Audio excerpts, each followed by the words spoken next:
એને કૌભાડી ચંદ્રસિંહ મોરી સામે એસીબીમાં ફરિયાદ અને હવે મામલતદાર મયુર દવે ઉપર લટકતી તલવાર? જમીન એને કૌભાંડમાં સસ્પેન્ડેડ નાયબ મામલતદાર ચંદ્રસિંહ મોરી પર એસીબીનો સકંજો કરવામાં આવ્યો અને 1,22,00,000ની અપ્રમાણસર મિલકત જપ્ત કરવામાં આવી છે. પોતાના નામે કે સગા સંબંધીઓ કે સ્નેહીજનોના નામે રોકાણ કરેલ હોય તેમજ જંગમ મિલકતો અંગે તપાસ કરવામાં આવી હતી.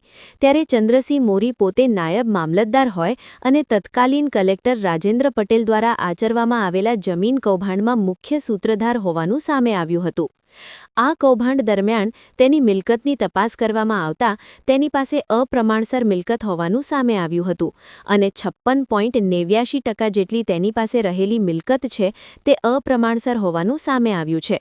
ચંદ્રસિંહ ભૂપતસિંહ મોરી કે જે પોતે નાયબ મામલતદાર તરીકે કલેક્ટર કચેરીમાં ફરજ બજાવતા હતા, હાલ તેમને સસ્પેન્ડ કરી નાખવામાં આવ્યા છે, પરંતુ તેની મિલકતની તપાસ કરવામાં આવતા તેની પાસે 1,22,00,000થી વધુ રૂપિયાની મિલકત હોવાનું સામે આવ્યું છે.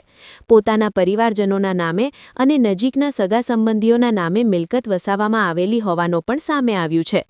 ત્યારે આ અંગે 1,22,27,658ની મિલકતો હોવાનું સામે આવતા તેની સામે વધુ એક એસીબી વિભાગ દ્વારા ફરિયાદ દાખલ કરવામાં આવી છે અને આ સમગ્ર ઘટનાની તપાસ સુરેન્દ્રનગર એસીબીના પીઆઈ એમડી પટેલને સોંપવામાં આવી છે.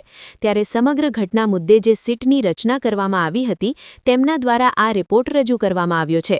ત્યારે તપાસ કરનાર અધિકારી પી.એ. કાવડિયા તેમજ એસીબીના મદદનીશ નિયામક જે.ડી. મેવાડા અને તેમની ટીમ દ્વારા આ તપાસ કરવામાં આવી છે અને લોકોને પણ અપીલ કરવામાં આવી છે કે ચંદ્રસિંહ મોરી દ્વારા ગેરકાયદેસર લેવડ-દેવડના હિસાબો કરવામાં આવ્યા હોય તો તે એસીબીને પુરાવાઓ આપે, જેને લઈને તેના ઉપર વધુ કડક કાર્યવાહી કરી શકાય તેમ જાણવા મળ્યું છે.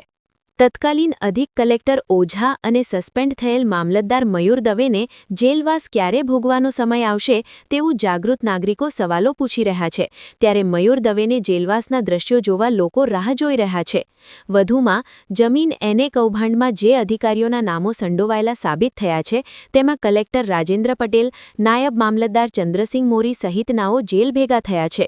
તો પછી તત્કાલીન અધિક કલેક્ટર ઓઝા અને મયુર દવેની ધરપકડ કેમ કરવામાં આવી નથી અને 2% લેવાવાળા જેલ હવાલે હોય જ્યારે 25% અને 10% લેવાવાળા ઉપર સસ્પેન્ડ કરવામાં આવ્યા છે તે આજે સરકારી કચેરીઓ અને જાહેર રોડ બિંદાસપણે હરીફરી રહ્યા હોય ત્યારે કાયદામાં બે અધિકારીઓ માટે અલગથી છટકબારી આપી દીધી હોય તેવા દ્રશ્યો જોવા મળી રહ્યા છે. ઉલ્લેખનીય છે કે મયુર દવે ધ્રાંગધ્રા પ્રાંત કચેરી અને તત્કાલીન પૂર્વ કલેક્ટર કે. રાજેશ જ્યારે કલેક્ટર સુરેન્દ્રનગર જિલ્લાના કલેક્ટર હતા ત્યારે મયુર દવેએ અનેક જમીન કૌભાંડો કરવામાં કોઈ કસર બાકી રાખી નહોતી અને કે. રાજેશના કૌભાંડો બહાર આવ્યા હતા ત્યારે મામલતદાર મયુર દવે હેમખેમ બચી ગયા હતા અને હાલમાં 1,500 કરોડ રૂપિયાના કૌભાંડમાં નામ આવ્યું છે, ટકાવારી સાબિત પણ થઈ ચૂક્યું છે.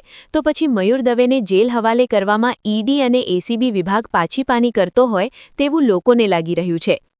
જમીનોમાં કોઈપણ પ્રકારના કૌભાંડો આચરવા હોય અને ખોટા હુકમો મંજૂર કરાવવામાં મયુર દવે માસ્ટરમાઇન્ડ તો છે જ, પણ સાથે સાથે જમીન માલિકોની જમીનોમાં કૌભાંડો કરવામાં તો ચાલાક, ચતુર અને ચબરાક ઠગ છે. કારણ કે ઉપરી કચેરીનો મનાઈ હુકમ હોવા છતાં પણ રૂપિયા લઈને જમીનોના નિયમોને કોરાણે મૂકી દઈને મનમરજી મુજબ હુકમો મંજૂર કરાવવામાં મયુર દવેને રોકી શકે તેમ નથી. 2 વઢવાણ અને 2 ધ્રાંગધ્રા પંથકમાં જે રીતે જમીન કૌભાંડો મયુર દવેએ કર્યા છે અને કરાવ્યા છે તે અંગેની માહિતી બહાર લાવવા ઈડી અને એસીબી વિભાગ દ્વારા ઊંડાણપૂર્વક તપાસ હાથ ધરવામાં આવે તો મયુર દવેને જેલમાં જતા કોઈ રોકી શકે તેમ નથી. બ્યુરો રિપોર્ટ, સમય 24 ન્યૂઝ, સુરેન્દ્રનગર.